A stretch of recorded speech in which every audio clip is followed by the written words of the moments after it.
So, entry techniques.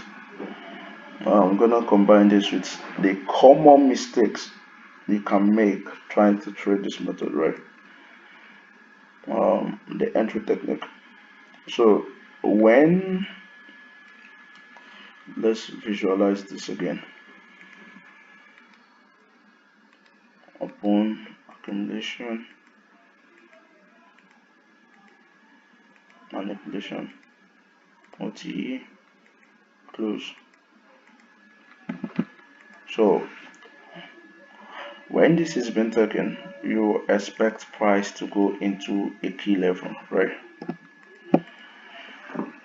You have to be bold to sell the big bold green candles and hope for them to go bearish, right? And you have to be able to buy the big bold red candles and watch price engulf it and turn it to bullish, right? So now the idea is having this in a key level, right? Nice. Let's go into the examples we are actually using. Where was that? Sorry. Um, okay, let's use this two right here. So now we have a daily fair value gap right here. We must not forget that.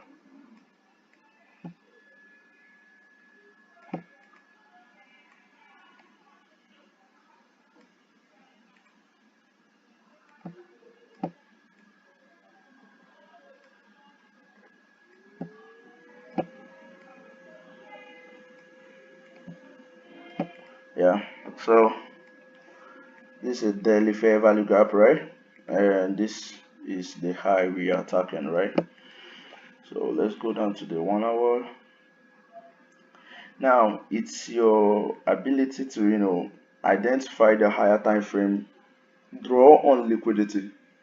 You identify the draw on liquidity first, and then you identify the possible entries, the possible place you can enter, and then you identify the risk in advance, right? That's the possible place. Price shouldn't get to, that's an invalidation point. This is your trade job. You're finding the draw on liquidity first, which can be the range high or the range low. You're finding a place price doesn't have to go to for that idea to stay intact, and then you're looking for a possible entry, right? So we took out this liquidity, right? And we digged into that fair value gap, right?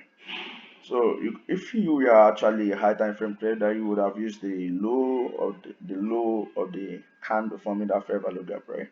But most of you don't want to use the high stop loss, right? So you can also stick to the number 2022 mentorship, break of market structure, retests. This is another block, and boom. So with that, you you can be risking with this other block right here your stop loss below that low, right? Why should we go below that low? Why should price not go? It has taken liquidity. It has nothing to do with that low, not anymore. So if we are right, we're expecting price not to go below this low, right? So you can actually have that, and your take profits are that high. That's how you get all those large RR, and yeah, here we go. This 1:8 RR, right? So you can either use the lower time frame entry, which is the break of market structure, the usual break of market structure, and then you target the higher time frame drawn liquidity for a bigger RR. You could also enter with this with respect to yesterday price action. This range high was taken, this range low was taken. So here you could enter put this right here with your stop loss below here, the low of this fair value gap, right? Below the low of this fair value gap. So this could have been your entry, and you target first the range high, and then the higher time frame draw on liquidity, right? So you could see you could actually make a nice RR with this. So it's more about the key level or the PDRA at which price is reacting. You're using that, right? So if you are using another block, your stop loss is above the body of that other block or the high of that other block when you're selling, or the stop loss is below it when you buy, right? And if you're using a breakout, the same thing, right? So your entry has to do with your time frame, the time frame you're entering, right? So this, you could have used this low, that's the fair value gap low, or let's narrow down, let's go up. You could have used this also, the 4 hour,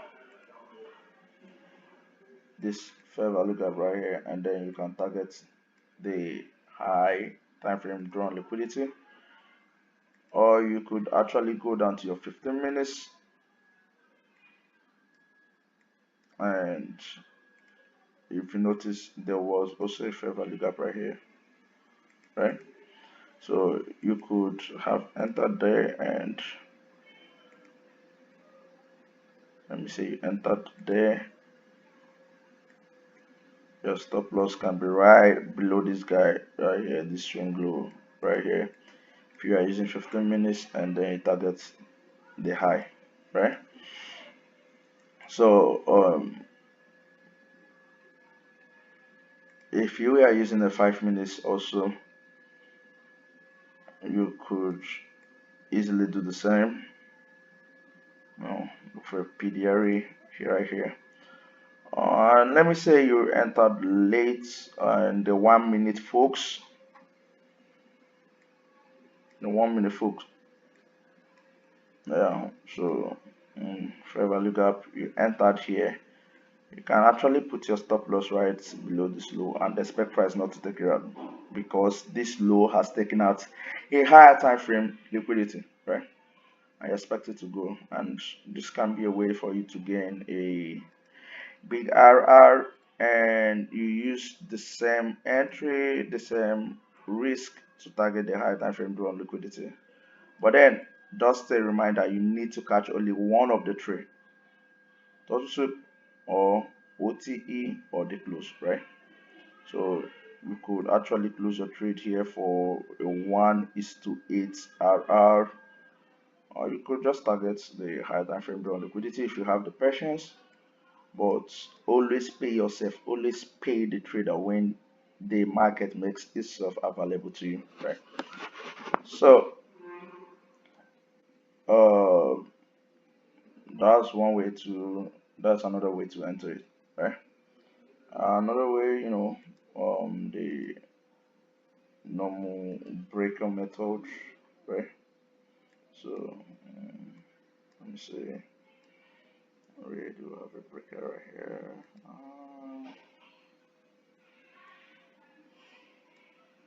Yo, we couldn't really notice how fast this moves here, that it couldn't give a retest or market structure break here.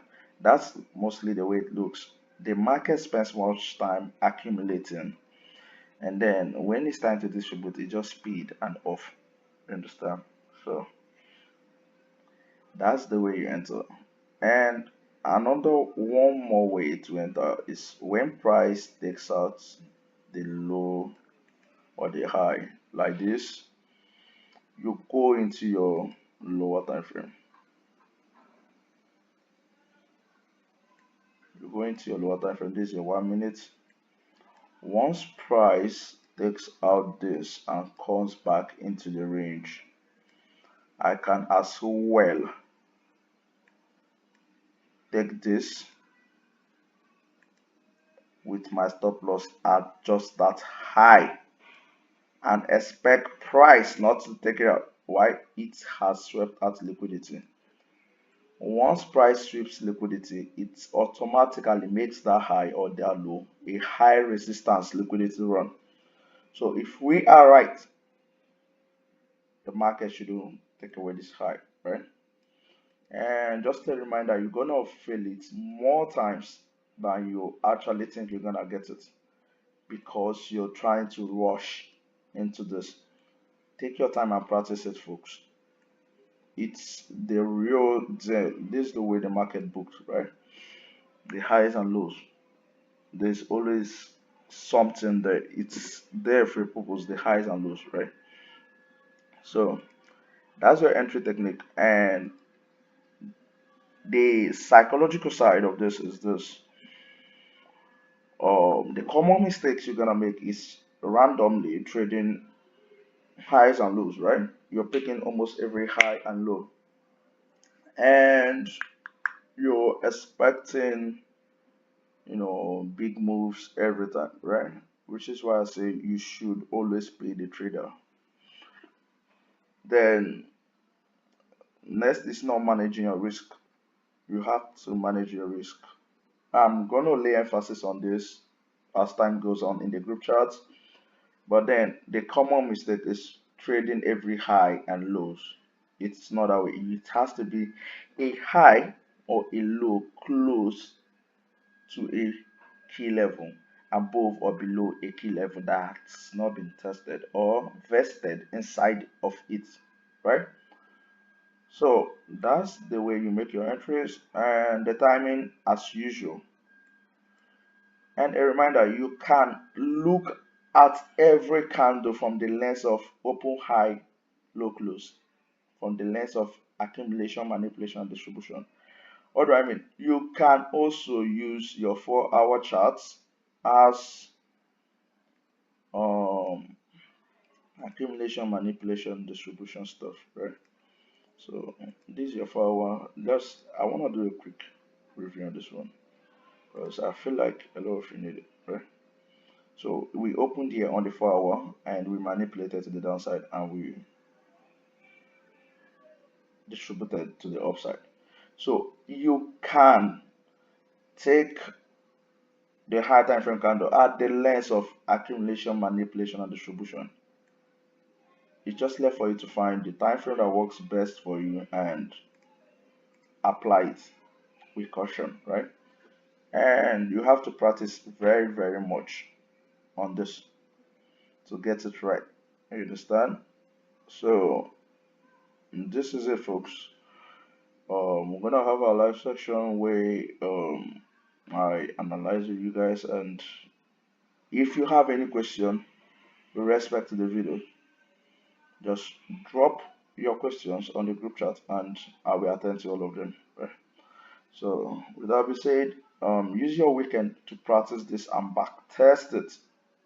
Candles are ranges, the highs and lows of the ranges. Liquidity rest above there, and if above them a key level is there, we watch how price reacts inside the key level and gets back into that range to attack the opposing side of the range. And with that, I'm gonna tell you guys good luck and good practice. Be safe.